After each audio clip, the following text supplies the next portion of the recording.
धनाञ्जनशलाकया चक्षुरुं मिलितं येन तस्मै श्रीगुरुवे नमः। श्रीचैतन्यमनोभीष्टं स्थापितं येन भूतले स्वयं रूपं कदा मह्यं ददाति स्वपदान्तिकं। वन्देऽहं श्रीगुरू श्रीयुतापदकमलं श्रीगुरून् वैष्णवां च श्रीरूपं साग्रजातां सहगना रघुनाथान्वितं तं सजीवं साद्वैतं सावधूतं परिजनसहितं कृष्णचैतन्यदेवं श्रीराधाकृष्णपादा सहगना ललिता श्रीविशाखान्वितां च नमो विष्णुपादाय कृष्णपृष्ठाय भूतले श्रीमते भक्तिवेदान्त स्वामी इति नामिने।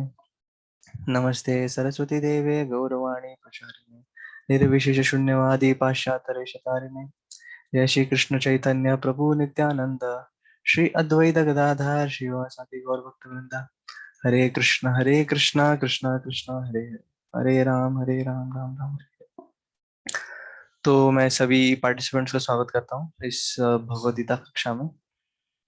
तो हम लोग 10वें अध्याय के ऊपर चर्चा कर रहे हैं। 10वें अध्याय का 26वां श्लोक।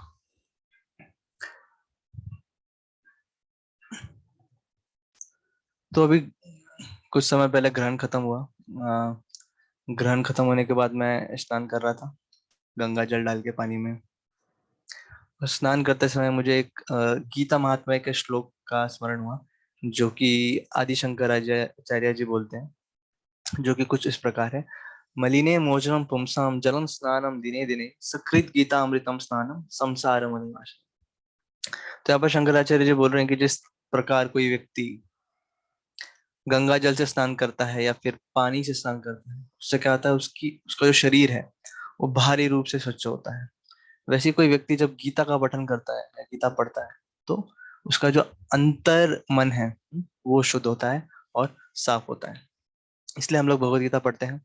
तो शुरुआत करने से पहले सोचा कि कुछ गीता महात्म्य से हम लोग चर्चा का प्रारंभ करें। तो ये 10वां अध्याय है जिसको विभूति योग बोलते हैं। इससे पहले वाला जो अध्याय था राजगुह्य योग था। तो आज हम 26वां श्लोक के ऊपर चर्चा करेंगे। तो चालू करने से पहले मैंने सोचा कि कुछ पिछला बैकग्राउंड दे देता हूँ कि अभी जो डिस्कशन चालू है कि जो कृष्णा बोल रहे हैं कि योद्धा हूं मैं कार्तिकेय हूँ, among the priest I am Brihaspati. तो डिफरेंट विभूतिज ऑपुलेंसेस कृष्णा बता रहे हैं कि किस तरीके से वो हर चीज में श्रेष्ठ है, how is best among everything. तो इस डिस्कशन पे कैसे पहुंचे, क्या हो गया एकदम को कृष्णा से कि ये सब बातें चल रही। तो ये चर्चा चालू होती है 8वें अध्याय से, जहाँ अर्जुन है जो 2 सवाल पूछते हैं। 8.1 एंड 8.2 पे कृष्णा सवाल पूछ रहे हैं अर्जुन से। तो अर्जुन पूछते हैं कि ब्रह्मन क्या है, व्हाट इज सेल्फ, किम तद ब्रह्मम, किम आध्यात्मम, किम कर्म पुरुषोत्तमो। और वही 8वें अध्याय के दूसरे श्लोक में अर्जुन पूछ रहे हैं कि जो व्यक्ति भक्ति करता है मृत्यु के समय उसकी क्या क्या दशा होती है या फिर उसका क्या रिजल्ट होता है, what goal he gets. So Arjun is asking questions in 8वें चैप्टर के स्टार्टिंग में ही has asked this 2 questions to Krishna. तो 8वें अध्याय से अभी तक जो कृष्ण है वो जवाब दे रहे हैं। तो 8वां अध्याय हो गया, 9वां अध्याय हो गया, और 9वां अध्याय का जो आखिरी श्लोक है उसमें भगवान कृष्ण बोलते हैं मन मना मत भक्तो। 9वां अध्याय जो है जिसको राजगुह्य योग बोलते हैं। तो उसमें कृष्णा बोल रहे हैं अर्जुन को कि मन मना, कि तुम्हारा जो मन है मेरे ऊपर लगाओ, मत भक्तो मेरे भक्त बनो। उसके बाद ये 10वें अध्याय की शुरुआत होती है इस श्लोक के बाद, जिसको बोलते हैं विभूति योग। अभी कृष्णा ने बोल दिया क्या कि मन मना, कि मेरे ऊपर मन लगाओ, है कि नहीं। अभी किसी भी चीज के ऊपर मन लगाना है, किसी भी व्यक्ति के ऊपर मन लगाना है तो उसके बारे में कुछ पता होना चाहिए। अगर मैं आपको बोलता हूँ कि मेरे एक पड़ोसी हैं मिस्टर पटेल, उनके बारे में विचार करो, उनके ऊपर मन लगाओ, तो आप में से कितने लोग लगा पाएंगे? कोई भी नहीं, क्योंकि आप उनको नहीं जानते हैं। आप बोलोगे भी उनके बारे में बताओ, क्या करते हैं, क्या पढ़े लिखे हैं, कहाँ रहते हैं, क्या गांव है उनका, मराठी होगा तो कुट लगाओ, काय आडनाव। तो वैसे ही कृष्ण ने भी जब बोल दिया है कि अर्जुन को कि मन मना, कि अपना मन जो है मेरे ऊपर लगाओ, तो उसका अगला स्टेप कृष्ण को भी पता है कि मेरे को बताना पड़ेगा कि मैं कौन हूँ, मेरे बारे में बताना होगा। तभी अर्जुन जो है या फिर आने वाले जो भक्त हैं उनका जो मन है मेरे ऊपर लगा पाएगा। तो ऐसे शुरुआत होती है ये 10वें अध्याय की। तो this is the starting point of 10th chapter where Krishna has told Arjuna to put your mind on him. तो मैं आप लोग को एक एक्रोनिम बताऊंगा जिससे आप काफी आसानी से याद रख सकते हैं 10वें चैप्टर का जो सार है। मैं मेरा स्क्रीन शेयर कर रहा हूँ, मेरे को 2 मिनट दीजिए। तो उस एक्रोनिम से 10th चैप्टर जो है उसमें क्या डिस्कशन हुआ है, क्या चर्चा की है अर्जुन ने, उसका उसका एक्रोनिम है। तो HEAR।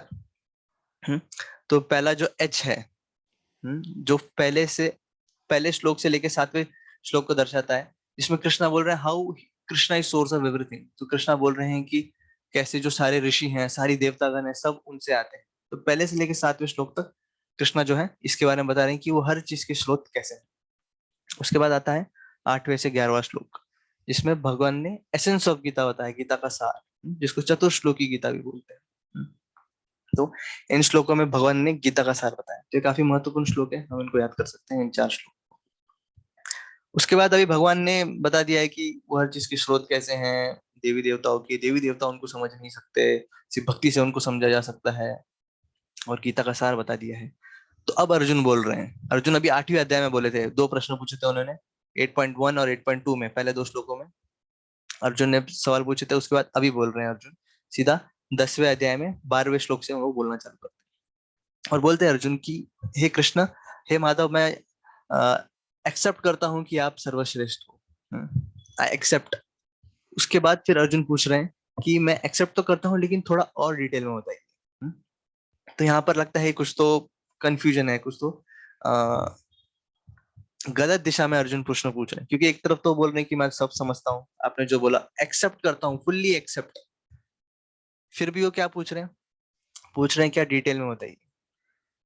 तो जनरली लोग सवाल डिटेल में कब पूछते हैं, जब उनको समझ में नहीं आता। जैसे स्कूल वगैरह में जो स्टूडेंट रहता है, उसको कब कोई सवाल समझ में नहीं आता, कोई कंसेप्ट समझ में नहीं आता, तो वो शिक्षक को बोलता है और थोड़ा डिटेल में बता, क्योंकि मेरे को समझ में नहीं आया। लेकिन यहाँ अर्जुन बोल रहे हैं क्या, मैं सब समझा हूँ और मानता हूँ कि आप सर्वश्रेष्ठ, फिर भी थोड़ा डिटेल में बताइए। तो विश्वनाथ चक्रवर्ती ठाकुर की इसके ऊपर वो है तात्पर्य है। तो वो बोलते हैं कि जो अर्जुन है, अर्जुन जानते हैं कि भगवान श्रेष्ठ हैं, लेकिन वो और सुनना चाहते हैं भगवान के बारे में। भगवान के बारे में और सुनने से क्या होता है, अर्जुन बोलते हैं क्या, कि वो अमृत में लगता है। भगवान की जो नाम रूप गुण लीला है, जितना वो सुनते हैं उनको और अच्छा लगता है।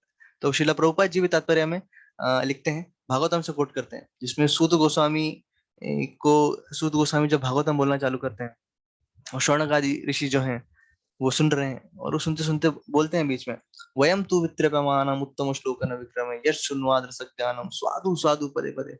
अरे हर हर पदे पदे, हर श्लोक पे हमको आनंद आ रहा है, और न तृप्यानाम, कि हम कभी संतुष्ट नहीं होने वाले। आप जो कृष्ण की लीला जो बोल रहे हो, हम उससे कभी संतुष्ट नहीं होंगे, कृपया बोलते रहिए और बोलते रहिए। तो यहाँ पर भी अर्जुन भी वही बोल रहे हैं कि कृष्णा, मैं जान समझ चुका हूँ आप जो बोलते, लेकिन मैं और जानना चाहता हूँ आपके बारे में। आपके जो नाम है, आपके जो रूप है, गुण जो है और लीला है, उनके बारे में और जानना चाहता हूँ। और सूत गोस्वामी जो है, जो भागवतम बोल रहे हैं, वो भी बोलते हैं, जब शौनक आदि ऋषि जब ऐसा बोलते हैं कि और बोलिए कृष्णा के बारे में, तो उनका रिप्लाई आता है, मुन्य साधु पृष्ठ हम भवादि लोक मंगला। तो साधु मतलब एक्सेलेंट, एक्सेलेंट क्वेश्चन, मुन्य साधु पृष्ठ, क्या सवाल पूछा आप लोगों ने। तो टीचर्स भी बोलते हैं कभी कभी स्टूडेंट्स को स्कूल्स में कि क्या सवाल पूछा आपने, वेरी गुड क्वेश्चन। क्यों, भवादि लोक मंगलम, आपका जो सवाल है उससे लोगों का मंगल होने वाला है। अभी क्यों मंगल होगा, तो बोलते हैं कि ये जो आपके जो सवाल है, यद कृता कृष्ण संप्रश्नो, कि आपके जो सवाल है भगवान कृष्ण से रिलेटेड है, तो इनका जब मैं जवाब दूंगा, और भगवान के नाम रूप गुण लीला का जब चर्चा होगी, तो उससे आने वाले सभी लोगों का क्या होने वाला है, उद्धार होने वाला है। तो अर्जुन भी वही कह रहे हैं कि और डिटेल में बताइए, मैं सुनना चाहता हूँ। तो उसके बाद कृष्णा फिर चालू करते हैं बताना अर्जुन को। तो यहाँ आप नेक्स्ट स्लाइड देखेंगे, तो यहाँ पर कृष्णा बता रहे हैं कि कैसे ऋषियों में वो भृगु हैं, अलग अलग पर्सनैलिटीज में, बृहस्पति कैसे हैं, वासुदेव कैसे हैं वो, धनुर्धर में कैसे अर्जुन है। तो ये स्लाइड में पूरा जो उसके बाद के जो श्लोक हैं, इसमें कृष्णा उनके बारे में बता रहे हैं कि वो कैसे सब जगह में या फिर हर श्रेणी में कैसे श्रेष्ठ हैं, उसका वर्णन करते हैं।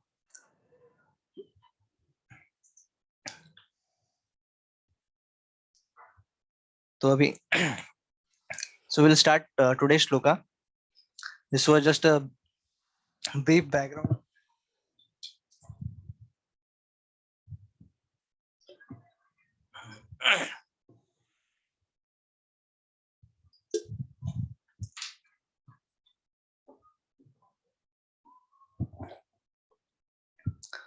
तो अभी हमने चर्चा की कि यहाँ का जो डिस्कशन है,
हरे कृष्णा।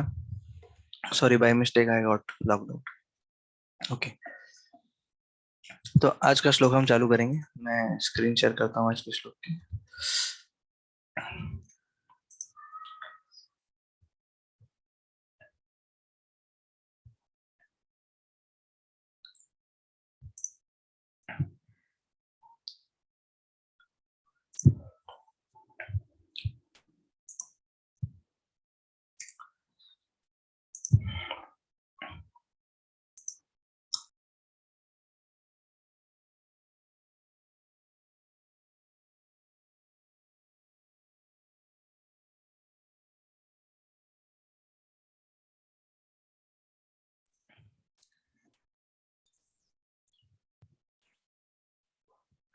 सो हम 26वां श्लोक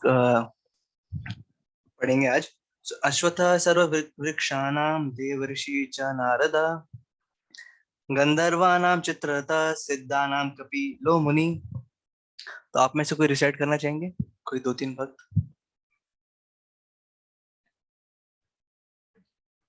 अश्वत्थ सर्ववृक्षाणां देवर्षिणा च नारदा गन्धर्वाणां चित्ररथः सिद्धानां कपिलो मुनि।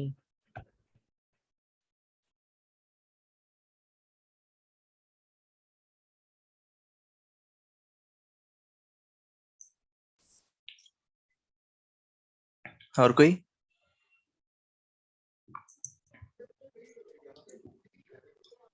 अश्वत्थः सर्ववृक्षाणां देवर्षीणां च नारदः गन्धर्वाणां चित्ररथः सिद्धानां कपिलो मुनि। हरे कृष्ण।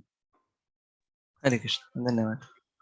अश्वत्थः सर्ववृक्षाणां देवर्षीणां च नारदः गन्धर्वाय चित्ररथः सिद्धानां कपिलो मुनिः।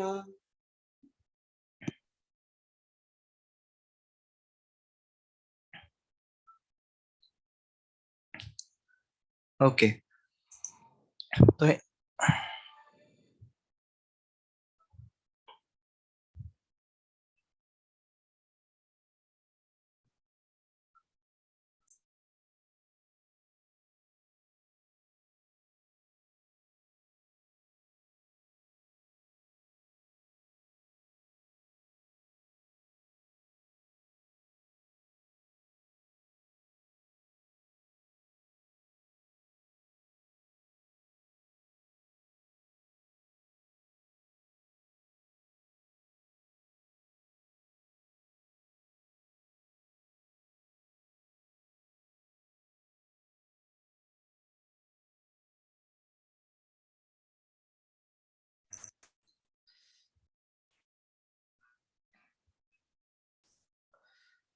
Sorry, there is some network issue from my side. Okay, I think I am visible now. Okay, तो यहाँ पर ट्रांसलेशन कुछ इस प्रकार है. Of all trees I am the banyan tree, and of all sages among demigods I am Narad. And of the Gandharvas I am Chitraratha, and among perfected beings I am sage Kapila. यहाँ पर भगवान कृष्ण ने फिर से 4 उदाहरण दिए जिसमें वो बता रहे हैं कि कैसे वो पेड़ों में कौन है, अश्वत्थाम, बनियान ट्री, पीपल का पेड़ जिसे बोलते हैं. तो पीपल का पेड़ जो है वो किस लिए जाना जाता है, वो काफी समय तक जिंदा रहता है, जैसे 300-400 साल तक. उसके बाद उनकी जो ब्रांचेस हैं वो भी रूट्स बनती है, उसको काटना काफी मुश्किल होता है. So because of long life, longevity and strength and endurance, जो वृक्ष है, बनियान ट्री जो है, वो जाना जाता है. तो कृष्णा बोलते हैं जो पेड़ों में वो कौन है, वो है अश्वत्थामा.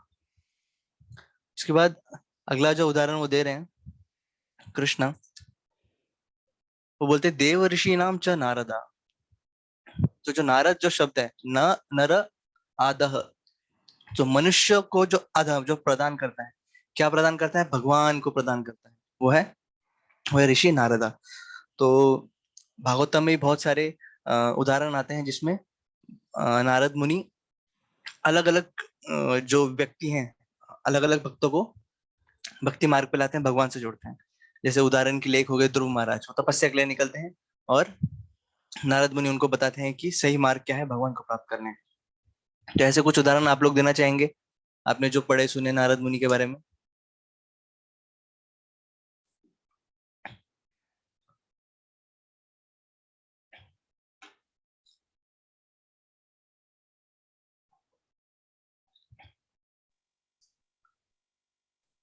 एक उदाहरण मैंने दिया ध्रुव महाराज, ऐसे 2-3 और उदाहरण. प्रहलाद महाराज कयादू प्रहलाद को बोल रहे थे श्रीमद् भागवतम, और प्रहलाद महाराज ने सुन लिया उनके गर्भ में. जय जय जय. हाँ, प्रहलाद महाराज एक उदाहरण है. और कोई मृगारी, उदाहरण? मृगारी. मृगारी. हाँ, मृगारी का उदाहरण आता है चैतन्य चरितामृत में. और कोई?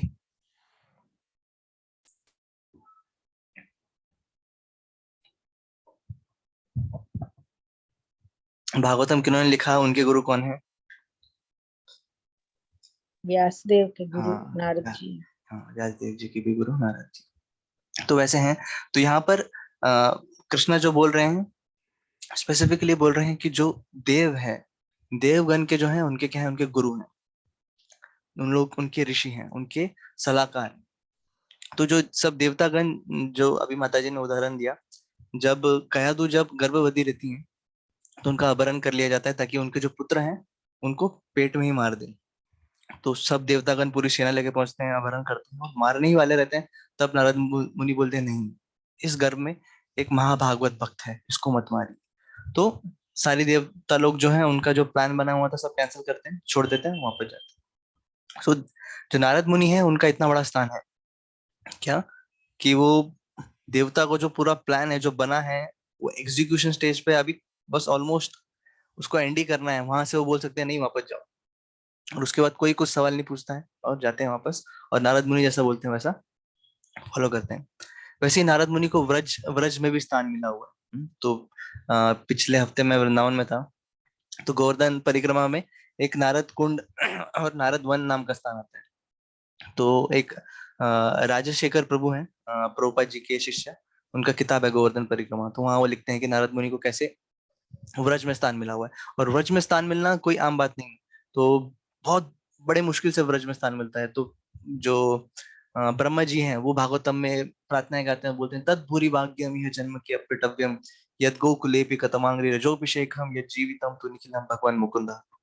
तो भूरि भाग्यम है, गोकुल में जन्म लेना क्या है, भूरि भाग्यम. और वो क्या बनना चाहते हैं, एक पेड़ पौधा लता बनना चाहते हैं. कहाँ पर? ब्रज में. तो जो ब्रह्मा जो है, सबसे जो भौतिक जगत के सबसे पहले वो है व्यक्ति, उनसे ही सब है, उनको मनु बोलते हैं. जो टॉप मोस्ट पर्सन है, वो क्या बनना चाहते हैं ब्रज में, एक छोटी लता या पेड़ बनने की आशा रखते हैं. तो वहां पर ऐसे स्थान, ऐसे ब्रज जैसे स्थल पे नारद मुनि को स्थान मिला हुआ है. तो उसकी लीला आती है. वो कुछ इस प्रकार है, नारद मुनि इच्छा करते हैं क्या, कि उनको भगवान की गुह्य जो लीलाएं हैं उनको देखना है.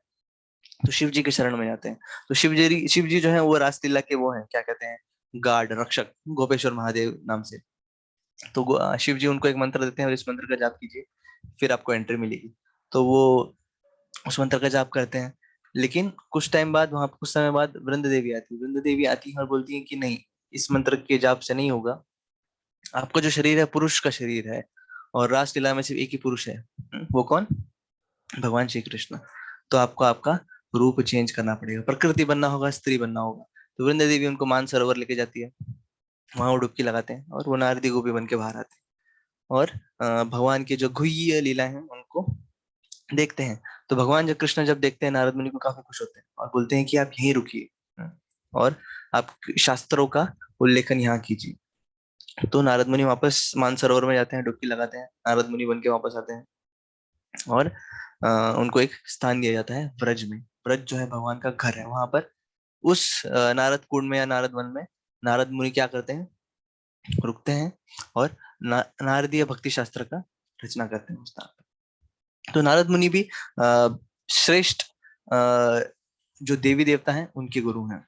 तो भगवान कृष्ण बोलना चाहते हैं कि देव ऋषि में कौन हूं मैं नारद मुनि। उसके बाद अगला उदाहरण भगवान दे रहे हैं गंधर्व में। गंधर्व में भगवान कृष्ण बोल रहे हैं मैं कौन हूं, मैं हूँ चित्ररथ। तो जो गंधर्व है वो देवी देवताओं की श्रेणी में आते हैं, और जो ये जो चित्ररथ है, इनका प्रसंग आता है महाभारत में, आदि पर्व में। तो जब पांडव जो हैं लक्षाग्रह से बच गए हैं और वो जंगल में सफर कर रहे होते हैं, तो रात हो गई रहती है काफी, और रात होने के कारण वो गंगा के तट से गुजर रहे होते हैं। तो वहां पर जो चित्ररथ है, जो गंधर्व है, वो उनकी बहुत सारी पत्नियों के साथ स्नान कर रहे होते हैं। और उस समय फिर अर्जुन को वहां देखते हैं तो उनको काफी गुस्सा आता है। तो चित्ररथ के हिसाब से जो रात का जो समय है वो गंधर्व और देवी देवताओं के लिए है, गंगा के आसपास का। तो वहां पर उस समय मनुष्य का जो आना है वो सही नहीं है। तो वो अर्जुन अर्जुन पे और पांडवों पे उस समय भड़कते हैं और चिल्लाते हैं कि आप कैसे इस समय यहाँ पर आ सकते हो। तो अर्जुन बोलते हैं गंगा तो सबकी है, गंगा हिमालय सबकी है, इसमें आप कैसे श्रेणी कर सकते हो कि इस समय मनुष्य आएंगे, इस समय गंधर्व आएंगे। तो अर्जुन नहीं मानते हैं। तो गुस्सा होकर गंधर्व जो चित्ररथ है, उनका नाम जो है चित्ररथ, चित्र मतलब सुंदर या स्पेशल, स्पेशल रथ था उनके पास, तो उस नाम से वो जाने जाते थे। तो वो रथ में बैठते हैं, रथ में उड़ के हवा में जाते हैं और वहां से बहुत सारे बाणों से प्रहार करते हैं। तो रात का समय था, तो अर्जुन के हाथ में एक मशाल थी जिसके सहायता से वो चल रहे थे। तो उस मशाल से वो सारे उनके तीरों से सभी पांडवों की सुरक्षा करते हैं। और अर्जुन जानते हैं कि जो गंधर्व हैं ये मनुष्य की श्रेणी में नहीं है, उनको आम बाणों या तीरों से हम नहीं हरा सकते। तो उस समय वो अग्नि अस्त्र का प्रयोग करते हैं और एक ही अस्त्र से वो चित्ररथ को हरा देते हैं। तो चित्ररथ जो थे वो गंधर्वों में राजा के समान थे। भागवतम में प्रभुपाद जी लिखते हैं, और अच्छे गायक भी थे। तो उनको हरा दिया और पकड़ के बांध के फिर अपने जो राजा हैं युधिष्ठिर महाराज, उनके कदमों में लाके फेंक दिया। तो युधिष्ठिर, और उस समय फिर उनकी पत्नी आती है, माफी मांगती, तो छोड़ दिया जाता है। तो उस समय फिर चित्ररथ जो है वो बोलते हैं कि आज से जो मेरा नाम है, अभी मेरा जो पहले मैं मेरे रथ के नाम से जाना जाता था, जो स्पेशल दिव्य रथ था मेरा, उसकी वजह से मेरे को चित्ररथ बोलते हैं। लेकिन अभी मैं भग्न रथ या फिर दग्ध रथ से जाना जाऊंगा, जिसका जो रथ है वो अर्जुन ने जला दिया था। तो उसके बाद अर्जुन उनको छोड़ देते हैं। तो ये है चित्ररथ की लीला, जो गंधर्वों के राजा हैं और जो काफी अच्छे गायक भी हैं। तो यहाँ पर कृष्ण बोल रहे हैं अर्जुन को कैसे वो गंधर्वों में क्या है, चित्ररथ है। और आखिरी उदाहरण भगवान कृष्ण देते हैं सिद्ध पुरुषों का। उसमें बोलते हैं मैं कौन हूँ, मैं कपिल हूँ, कपिल मुनि हूँ। तो कपिल मुनि कथा आती है तीसरे स्कंद में भागवतम में, जो कि भगवान के अवतार हैं और वो सांख्य फिलोसफी का प्रचार करते हैं। तो प्रभुपाद जी लिखते हैं परबट में कि एक कपिल अलग हैं जो बाद में फेमस हुए थे, जिनकी पूरी तरीके से नास्तिक फिलोसफी थी, और ये जो कपिल मुनि है जिनकी कृष्णा बात कर रहे हैं वो अलग है। वो तीसरे स्कंद में जो देवहूति और कर्दम मुनि के जो पुत्र के रूप में आते हैं, भगवान के रूप, उस कपिल की बात हो रही है जिन्होंने सांख्य फिलोसफी का बात किया था। तो ये थे 4 उदाहरण कृष्णा ने जो इस श्लोक में बताए। तो अभी हम देख रहे हैं कि कृष्णा अलग अलग विभूतियों की चर्चा कर रहे हैं, और उनकी चर्चा क्यों कर रहे हैं? ताकि हम उनका स्मरण कर सके। तो भक्त का जीवन का लक्ष्य क्या होता है? कि वो भगवान का स्मरण ज्यादा से ज्यादा कर सके। और जब हम इन सब चीजों को जानते हैं, भगवान के जो मटेरियल ऑपरेशंस को जानते हैं, ऑपुलेंसेस को जानते हैं, तब हम उनका स्मरण आसानी से कर सकते हैं। तो महाप्रभु भी हम देखते हैं, उनकी लीलाओं में कभी भी कोई पर्वत देखते थे तो गोवर्धन गोवर्धन बोल के भागते थे, नदी देखते थे तो यमुना यमुना बोल के भागते थे। तो हम जब दूसरे ये जो भगवान की विभूतियां देख रहे हैं, तो जब भी आप कभी अभी बाहर जाएंगे और आपको बनियान ट्री दिखेगा, अश्वत्थ पीपल का पेड़ दिखेगा, तो भगवान विष्णु का स्मरण होना चाहिए। या फिर नारद मुनि जब दिखेंगे या उनकी कोई लीलाएं सुनेंगे आप, तो भगवान कृष्ण का स्मरण होना चाहिए। तो ऐसे हैं, तो ऐसे भगवान कई सारे उनकी विभूतियां बताएंगे। और एज अ भक्त, एज अ डिवोटी, हमको ये सीखना है कि कैसे हम ये जो भौतिक दुनिया है इसमें भगवान को देख सके। तो भौतिक दुनिया में लोग आंखों से देखते हैं, लेकिन जो आध्यात्मिक पद है उसमें हम हमारे कानों से देखते हैं। तो कानों से जो ज्ञान सुना है भगवान के बारे में, भगवान कौन है, तो उसका इस्तेमाल करके हमको भगवान को देखना है। और जो भक्त होता है वो a devotee sees lord in every walk of his life. हर कदम पे वो भगवान को देखने की कोशिश करता है। तो कई बार आध्यात्मिक पद पे हम लोग ऐसी प्रवृत्ति होती है कि हम चमत्कारों में सिर्फ भगवान को ढूंढते हैं। कि मैं मंदिर में गया, प्रार्थना की, अरे ऊपर से एक फूल गिरा। या फिर मायापुर मंदिर में बहुत कीर्तन चालू था तो विग्रहों की आंखों से आंसू आए। तो जब जब कोई चमत्कार होते हैं, हम चमत्कारों में ही सिर्फ भगवान को ढूंढने का प्रयत्न करते हैं। लेकिन भगवत गीता की फिलोसफी ऐसी नहीं। भगवत गीता फिलोसफी कृष्णा बोल रहे हैं कि नहीं, हर जगह मेरे को देखो कृष्णा बोलते हैं कि ध्वनि में मैं ओम हूँ, I am the test of water. जो सूर्य चंद्र है मेरी आंखें। तो हर जगह हम भगवान को देखते हैं, हर कदम पे हम भगवान को देखते हैं, सिर्फ चमत्कारों में भगवान को नहीं ढूंढते। अगर एक चमत्कार हुआ तो नास्तिक भी आस्तिक बन जाए। Then what is the difference between us and the atheistic person? तो हमको भगवान को हर हर छोटी छोटी चीजों से बड़ी चीजों में देखना है।